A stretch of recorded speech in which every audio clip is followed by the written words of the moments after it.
Alrighty, y'all. So today is day number 53 into main gaining, and spent quite a few hours already outside today, doing some paint prep, painting, and getting all the prep stuff taken back off and everything cleaned up.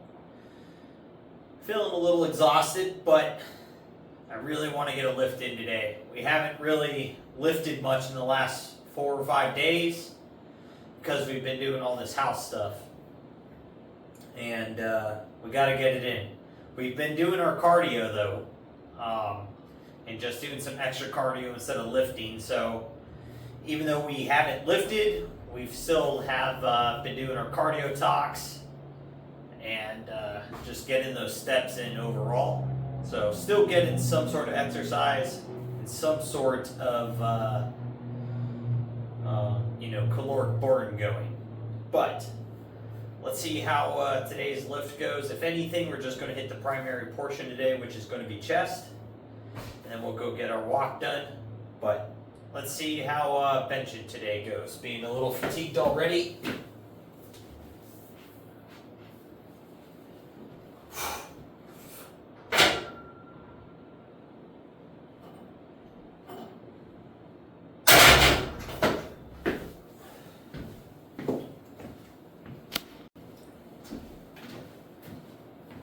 So yesterday, we had our kidney ultrasound, and as for the ultrasound itself, they found no problems with the kidneys.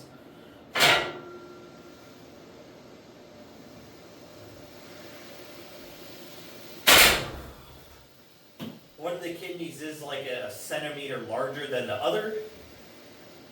I don't know if that matters much. I'm going to assume that there's a variation in kidney sizes and that they're not exactly the same. I don't know. I'm not a doctor, so not a clue. But being as they found nothing visually wrong with them, that makes me excited. So, with the visually being okay, that brings back the question of how come the creatinine levels are high and my kidneys are leaking protein. That I don't know, so we'll still have to get an answer for that.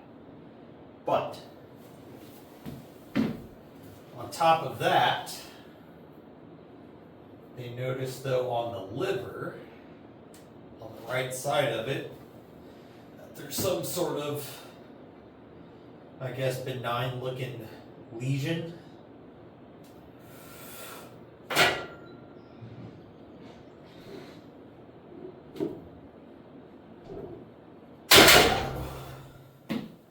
But we'll see what the doctor has to say with that. In most cases, it's nothing, and they're just kind of show up occasionally.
Alright, so the reason why I had to re-rack that after the first two and then do the third is I felt it kind of start to slip down my palm some. And the last thing I want to do is drop 275 onto my chest. So I went ahead and just re-racked it, re-gripped it, and hit that third. So that felt pretty good. I'm going to go ahead and still say that's a set of 3 because the time from like racking to unracking, 5 seconds, 8 seconds, something like that. It's not enough time to like recover if 275 was already at maximum effort. But that feels good. 275 for 3. So that means next heavy chest day, we'll do 275 for 3 again. And then we'll have to try to hit it for another set. And then once we can do it for 2 sets, we can go ahead and start moving up again and start working towards getting that 315 for 3. So because 275 is our next 25 plate jump. So it'll be the 25 plus 2.5, then plus 5, plus both, plus a 10, and so on. But we're going to go ahead and move into cable presses here.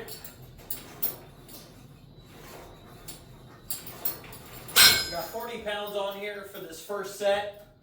I'm feeling like it's time to move up to 50s.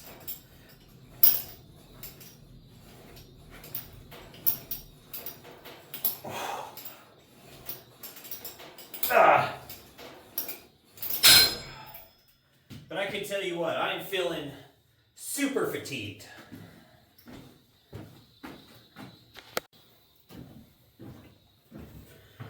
But the nice thing is the way our programming's kind of set up, even though I kind of, I skipped the heavy leg day, but we walked.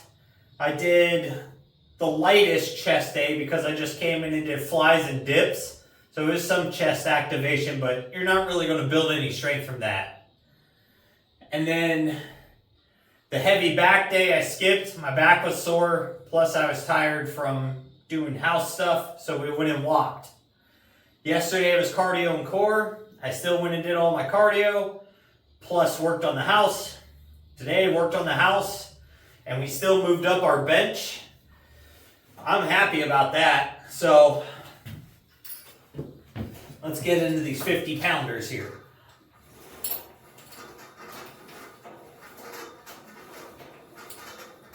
Ooh.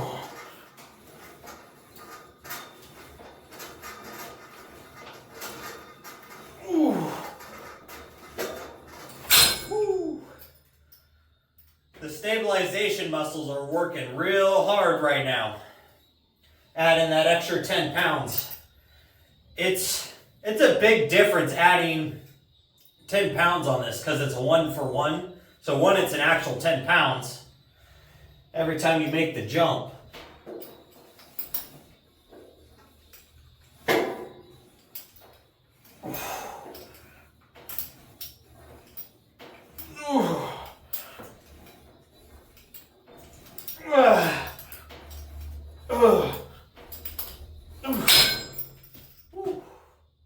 Couple more of those.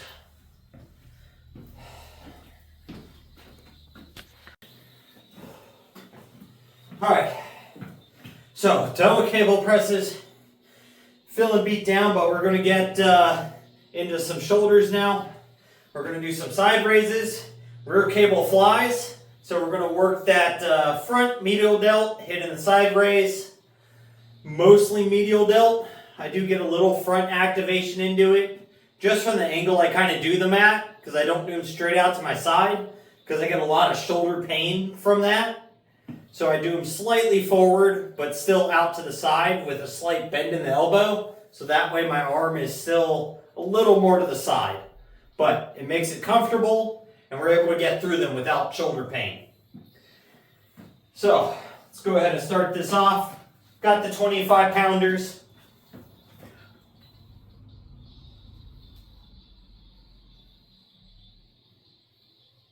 Oh.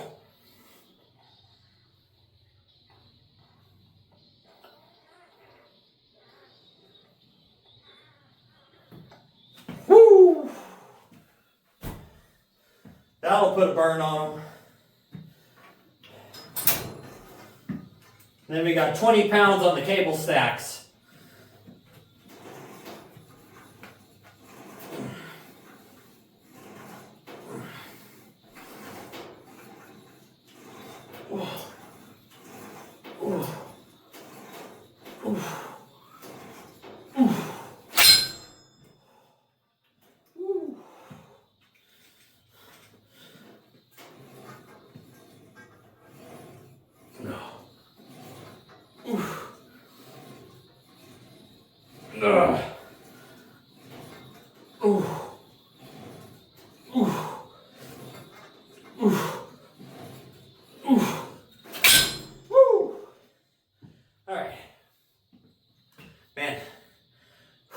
Those are brutal as a superset.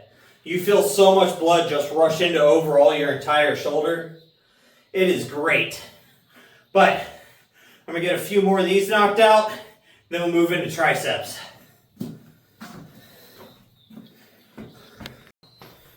All right. So I did 2 more sets of those. Not able to get to 5 of them. Just feeling way too beat down. But with that, we're going to get some triceps in. So let's go ahead and get to these things.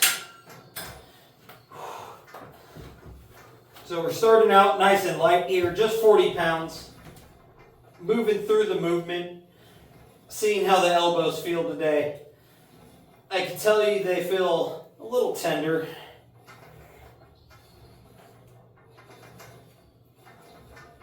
But we will make a jump up.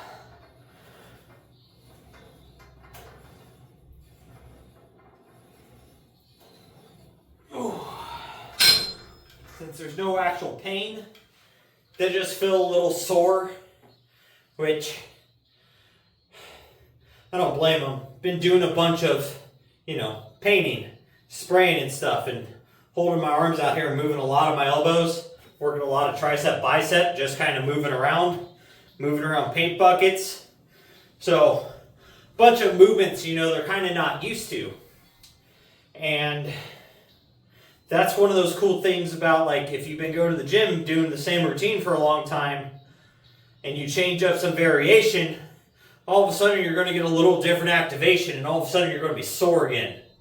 So you got to take advantage of, that muscle confusion, more or less, is what it's kind of related to, or theorized on, is you can do something that activates the tricep, but if you do it 10 different ways, the tricep is never able to basically establish an equilibrium with the movement. So it'll never progress and then just plateau, because it's never able to keep doing the same stimulus. So it always has to keep adapting and adapting and adapting. So there's some logic behind, not always doing, say, a straight bench press, but sometimes do an incline press, or maybe throwing a random decline once every couple months, right? Or change it up to a dumbbell press every 3 or 4 gym sessions or something, right? So for me, I've made that switch from dumbbell presses to incline Smith press, and it's a whole different activation on my upper chest, and it feels way different, and it actually feels quite a bit better. So it has its abilities for sure, at least to change the way the pump itself feels. But did I accidentally? No, I didn't. I had to check to make sure it's still recording, because I accidentally pressed the play stop button on my earbud. But got 60 pounds on here now, so we're going to make a 20-pound jump. These are definitely going to feel super heavy.